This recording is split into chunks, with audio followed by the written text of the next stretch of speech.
Here's a startling fact. In the 45 years since the introduction of the automated teller machine, those vending machines that dispense cash, the number of human bank tellers employed in the United States has roughly doubled from about 250,000 to 500,000, to 250,000 in 1970 to about 500,000 today, with 100,000 added since the year 2000.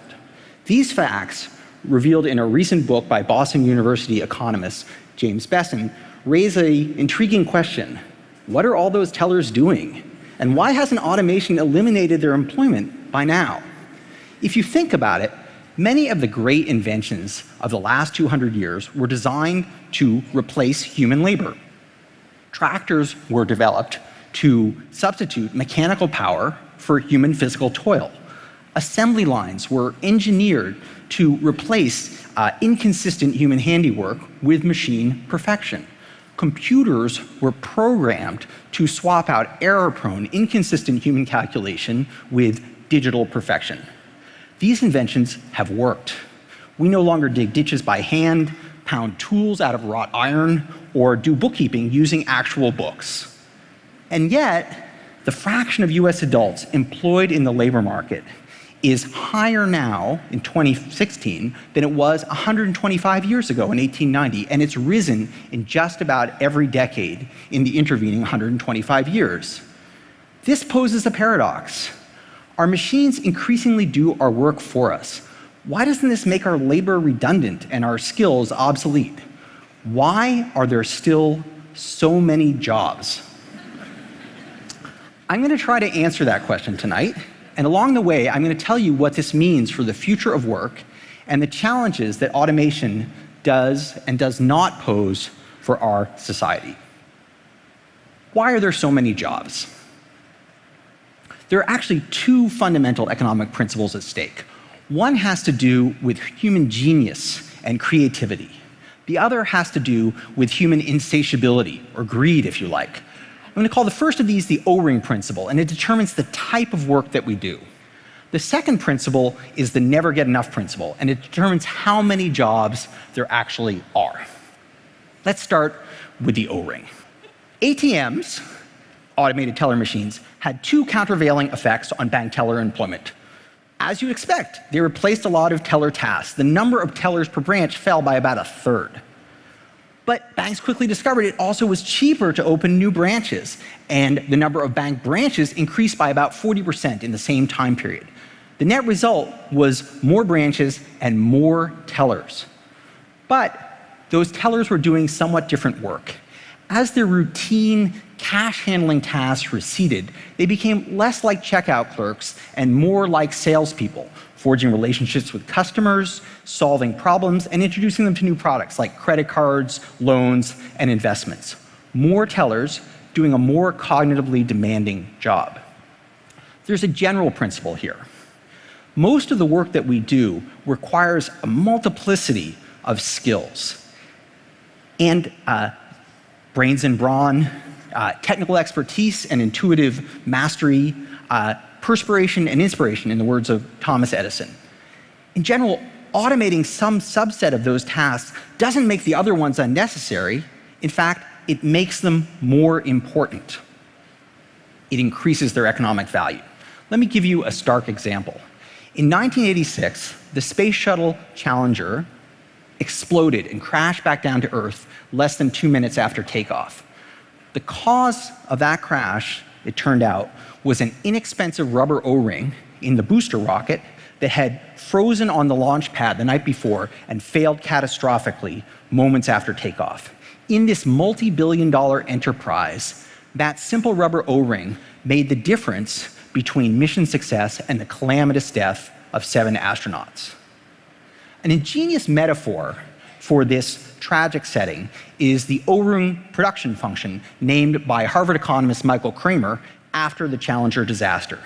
The O-ring production function conceives of work as a series of interlocking steps, links in a chain. Every one of those links must hold for the mission to succeed. If any of them fails, the mission or the product or the service comes crashing down. This precarious situation has a surprisingly positive implication, which is that improvements in the reliability of any one link in the chain increases the value of improving any of the other links. Concretely, if most of the links are brittle and prone to breakage, the fact that your link is not that reliable, it's not that important. Probably something else will break anyway. But as all the other links become robust and reliable, the importance of your link becomes more essential. In the limit, everything depends upon it. The reason the O-ring was critical to Space Shuttle Challenger is because everything else worked perfectly. If the Challenger were kind of the space era equivalent of Microsoft Windows 2000, the reliability of the O-ring wouldn't have mattered because the machine would have crashed. Here's the broader point. In much of the work that we do, we are the O-rings. Yes, ATMs could do certain cash handling tasks faster and better than tellers. But that didn't make tellers superfluous. It increased the importance of their problem-solving skills and their relationships with customers. The same principle applies if we're building a building, if we're diagnosing and caring for a patient, or if we are teaching a class to a room full of high schoolers. As our tools improve, technology magnifies our leverage and increases the importance of our expertise and our judgment and our creativity. And that brings me to the second principle. Never get enough. You may be thinking, okay, O-ring, got it. That says the jobs that people do will be important. They can't be done by machines, but they still need to be done. But that doesn't tell me how many jobs there'll need to be. If you think about it, isn't it kind of self-evident that once we get sufficiently productive of something, we basically worked our way out of a job? In 1900, 40% of all US employment was on farms. Today, it's less than 2%. Why are there so few farmers today? It's not because we're eating less. A century of productivity growth in farming means that now a couple of million farmers can feed a nation of 320 million. That's amazing progress, but it also means there are only so many O-ring jobs left in farming. So clearly, technology can eliminate jobs. Farming is only one example. There are many others like it. But what's true about a single product or service or industry has never been true about the economy as a whole. Many of the industries in which we now work, health and medicine, finance and insurance, electronics and computing, were tiny or barely existed a century ago. Many of the products that we spend a lot of our money on, air conditioners, sport utility vehicles, computers and mobile devices, were unattainably expensive or just hadn't been invented a century ago. As automation frees our time and increases the scope of what is possible, we invent new products, new ideas, new services that command our attention, occupy our time, and spur consumption. You may think some of these things are frivolous. Extreme yoga, adventure tourism, Pokemon Go, and I might agree with you. But people desire these things and they're willing to work hard for them. The average worker in 2015 wanting to attain the average living standard in 1915 could do so by working just 17 weeks a year, 1/3 of the time. But most people don't choose to do that. They are willing to work hard to harvest the technological bounty that is available to them.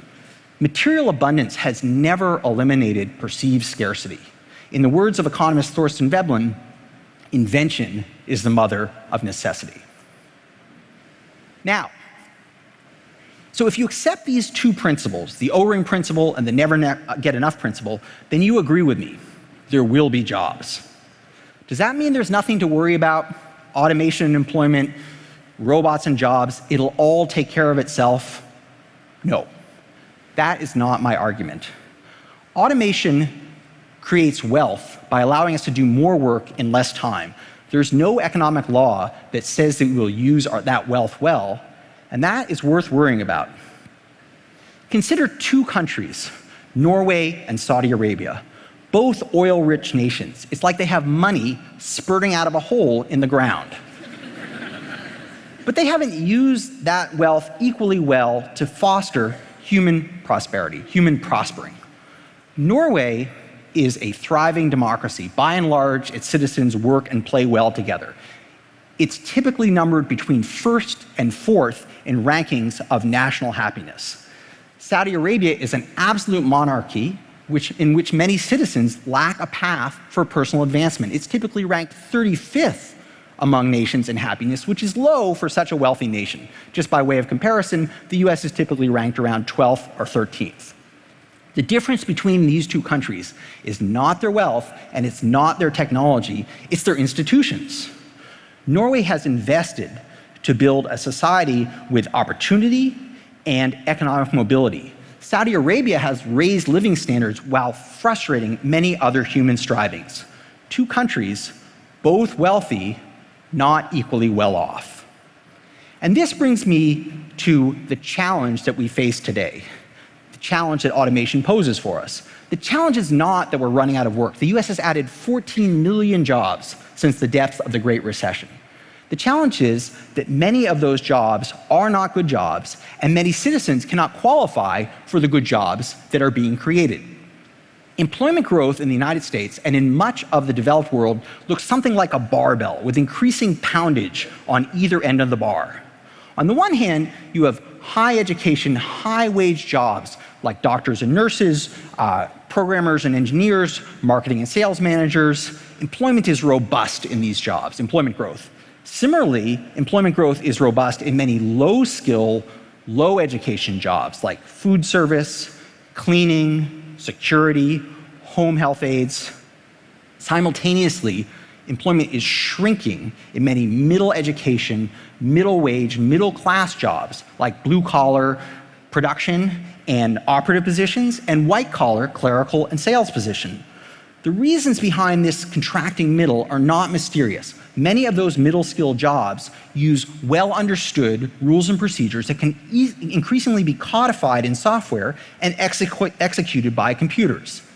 The challenge that this phenomenon creates, what economists call employment polarization, is that it knocks out rungs in the economic ladder, shrinks the size of the middle class, and threatens to make us a more stratified society. On the one hand, a set of highly paid, highly educated professionals doing interesting work. On the other, a large number of citizens in low-paid jobs whose primary responsibility is to see to the comfort and health of the affluent. That is not my vision of progress, and I doubt that it is yours. But here's some encouraging news. We have faced equally momentous economic transformations in the past, and we have come through them successfully. In the late 1800s and early 1900s, when automation was eliminating vast numbers of agricultural jobs, remember that tractor? The farm states faced the threat of mass unemployment, a generation of youth no longer needed on the farm, but not prepared for industry. Rising to this challenge, they took the radical step of requiring that their entire youth population remain in school and continue their education to the ripe old age of 16. This was called the high school movement, and it was a radically expensive thing to do. Not only did they have to invest in the schools, but those kids couldn't work at their jobs. It also turned out to be one of the best investments the US made in the 20th century. It gave us the most skilled, the most flexible, and the most productive workforce in the world. To see how well this worked, imagine taking the labor force of 1899 and bringing them into the present. Despite their strong backs and good characters, many of them would lack the basic literacy and numeracy skills to do all but the most mundane jobs. Many of them would be unemployable. What this example highlights is the primacy of our institutions, most especially our schools, in allowing us to reap the harvest of our technological prosperity. It's foolish to say there's nothing to worry about. Clearly, we can get this wrong. If the US had not invested in its schools and in its skills a century ago with the high school movement, we would be a less prosperous, a less mobile, and probably a lot less happy society.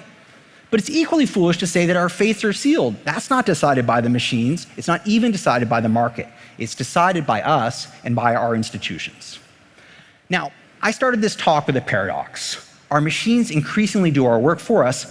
Why doesn't that make our labor superfluous, our skills redundant? Isn't it obvious that the road to our economic and social hell is paved with our own great inventions? History has repeatedly offer an answer to that paradox. The first part of the answer is that technology magnifies our leverage, increases the importance, the added value of our expertise, our judgment, and our creativity. That's the O-ring. The second part of the answer is our endless inventiveness and bottomless desires means that we never get enough. There's always new work to do. Adjusting to the rapid pace of technological change creates real challenges, seen most clearly in our polarized labor market and the threat that it poses to economic mobility. Rising to this challenge is not automatic, it's not costless, it's not easy, but it is feasible. And here's some encouraging news. Because of our amazing productivity, we're rich. Of course we can afford to invest in ourselves and in our children, as America did 100 years ago with the high school movement. Arguably, we can't afford not to. Now, you may be thinking, Professor Autor has told us a heartwarming tale about the distant past, the recent past, maybe the present, but probably not the future, because everybody knows that this time is different, right? Is this time different? Of course this time is different. Every time is different. On numerous occasions in the last 200 years, scholars and activists have raised the alarm that we are running out of work and making ourselves obsolete. For example, the Luddites in the early 1800s. US Secretary of Labor, James Davis, in the mid-1920s. Nobel Prize-winning economist Vasily Leontief in 1982. And of course, many scholars, pundits, technologists, and media figures today. These predictions strike me as arrogant. These self-proclaimed oracles are in effect saying, if I can't think of what people will do for work in the future, then you, me, and our kids aren't going to think of it either. I don't have the guts to take that bet against human ingenuity. Look, I can't tell you what people are going to do for work 100 years from now. But the future doesn't hinge on my imagination. If I were a farmer in Iowa in the year 1900, an economist from the 21st century teleported down to my field and said, hey, guess what, Farmer Autor? In the next 100 years, agricultural employment is going to fall from 40% of all jobs to 2% purely due to rising productivity. What do you think the other 38% of workers are going to do? I would not have said, oh, we got this. They'll do app development, radiological medicine, yoga instruction, Bitmoji. I wouldn't have had a clue. But I hope I would have had the wisdom to say, wow, a 95% reduction in farm employment with no shortage of food. That's an amazing amount of progress. I hope that humanity finds something remarkable to do with all of that prosperity. And by and large, I would say that it has. Thank you very much.